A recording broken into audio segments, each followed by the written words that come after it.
അല്ലാതെ നേരത്തുള്ള നമ്മളുണ്ടാക്കിയ നിയന്ത്രണമല്ല. Potassium chloride നിരോധിത കെമിക്കലാണ്. ആ നിരോധിത കെമിക്കൽ ഉപയോഗിക്കണം എന്നിവിടെ ദേവസ്വംകാർ ആവശ്യപ്പെട്ടിട്ടില്ല, മാനുഫാക്ചേഴ്സ് ആവശ്യപ്പെട്ടിട്ടില്ല. ആരാവശ്യപ്പെടാത്ത കാര്യത്തിന് വേണ്ടി നമ്മളെന്തിനാ വാദിക്കേണ്ട കാര്യം എന്താ?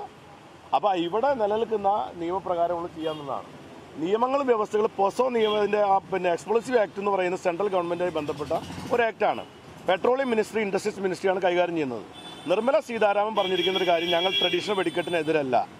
അത് അവർ പറഞ്ഞൊരു വളരെ ശരിയായൊരു കാര്യം എന്ന് പറഞ്ഞാൽ അതിനകത്ത് ഉപയോഗിക്കുന്ന കെമിക്കൽ എന്താണെന്ന് ഞങ്ങൾക്ക് അറിയണം. ഇത് മാത്രമല്ല, പുറ്റിക്കൽ വെടിക്കെട്ടിൻ്റെ ദുരന്തം നമ്മുടെ മുമ്പിലുണ്ട്. ആ ദുരന്തത്തിൻ്റെ അടിസ്ഥാനത്തിലാണ് വളരെ സ്ട്രിക്റ്റ് ആയിട്ടുള്ള നിലവിലുള്ള നിയമമാണ് നടപ്പാക്കുന്നത്. ആ നിയമം നടപ്പാക്കുന്നതുമായി ബന്ധപ്പെട്ടിരിക്കുന്ന ഒരു സർക്കുലറെ തുടർന്നാണ് ഈ പ്രശ്നങ്ങളൊക്കെ ഉണ്ടായത്. ഇത് ആരുടെയും കുറ്റപ്പെടുത്താനോ നമ്മൾ അങ്ങോട്ടും ഇങ്ങോട്ടും പരിശ്രമം പഴിയാറേണ്ട ഒരു വിഷയമല്ല. സംസ്ഥാന ഗവൺമെൻറ് ഒന്നും ചെയ്തില്ല എന്ന് പറയുന്നത് ശുദ്ധ അസംബന്ധമാണ്. സംസ്ഥാന ഗവൺമെൻറ് ചെയ്യാൻ കഴിയാവുന്ന എല്ലാ കാര്യങ്ങളും ചെയ്തിട്ടുണ്ട്. ഇവിടുത്തെ MLA എന്ന നിലയിലും ഇവിടുത്തെ അതിൻ്റെ ചുമതലപ്പെട്ട മന്ത്രി എന്ന നിലയിലും ഏതെങ്കിലും ദേവസ്വം അധികാരികളോ അല്ലെങ്കിൽ ആരെങ്കിലും പറയട്ടെ സംസ്ഥാന ഗവൺമെൻറ് ഇന്ന കാര്യം ചെയ്യാത്തത് കൊണ്ടാണ് എന്ന് പറയാൻ ആർക്കെങ്കിലും പറ്റുമോ?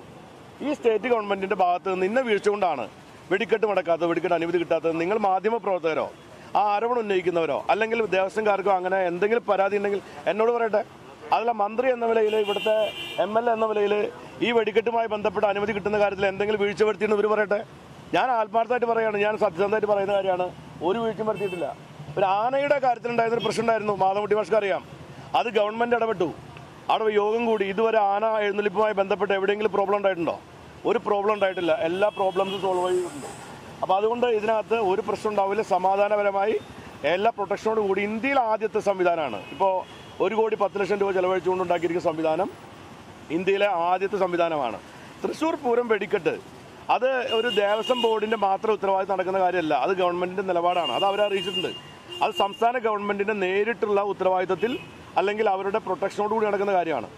അത് അനുമതി മേടിക്കുന്ന ദേവസ്വം ബോർഡായിരിക്കും. പക്ഷേ ജില്ലാ കളക്ടറും ഭരണ സംവിധാനങ്ങളും സംസ്ഥാന ഗവൺമെൻറ്റും അവിടെ സുരക്ഷാ ക്രമീകരണം ഒരുക്കുന്ന കാര്യത്തിൽ മറ്റൊരു സ്ഥലത്തും കാണിക്കാത്ത ജാഗ്രത കാണിക്കുന്ന സ്ഥലമാണ്. അപ്പോൾ അതുകൊണ്ട് ഇക്കാര്യത്തിൽ ഞാൻ പൂർണ്ണ വിശ്വാസത്തിലാണ്.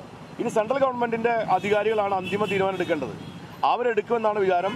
സംസ്ഥാന ഗവൺമെൻറ് ചെയ്യേണ്ടതായിട്ടുള്ള 100% കാര്യങ്ങളും ഈ വെടിക്കെട്ട് നടത്തിപ്പിന് വേണ്ടി ചെയ്തു കഴിഞ്ഞിട്ടുണ്ട്.